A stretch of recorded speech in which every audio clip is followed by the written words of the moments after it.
Halika't alamin natin ang madilim na kwento sa likod ng isa sa mga paborito nating prutas. Naitanong nyo na ba yan? Ayon sa alamat, nagsimula to sa matinding kalungkutan. So, ang kwento natin nagsisimula sa isang batang ulila. Ang pangalan niya? Juan. Nakatira siya sa tiyo at tiyan niya pero grabe, puro pahirap ang dinanas niya. Imagine, araw-araw na lang, puro pasakit at panunukso ang buhay ni Juan. Ang dahilan? Yung malaki niyang ulo. Yan ang palaging target ng tukso.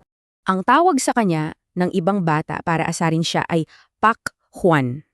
At hindi lang yan sa salita ha. Sinasaktan din siya, binabato habang nagtatrabaho. Hanggang sa isang araw, umabot na siya sa dulo at may kakaibang nangyari. Bigla na lang, kumidlat, kumulog at bumuhos ang isang napakalakas na ulan. Pagkatapos ng bagyo, parang bulang naglaho si Juan, hindi na siya makita. Naghanap sila. Pero teka, ano tong tumutubo sa may hagdanan nila? Isang halaman na may bunga, na bilog, malaki, at kamukhang-kamukha ng ulo ni Juan. Sa sobrang pagsisisi, tinawag nila yung prutas na pakwan. Kalaunan, naging pakwan. Pero alam niyo ba, hindi lang kay Juan nangyari ang ganitong kwento.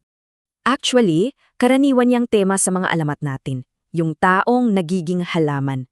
Dito natin makikita yung aral na hatid ng mga halamang ito.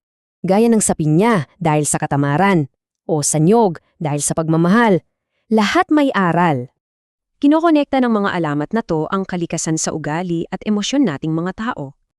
Kaya, 'di ba, nakakaisip, ano pa kaya ang mga bagay sa paligid natin ang may kwento?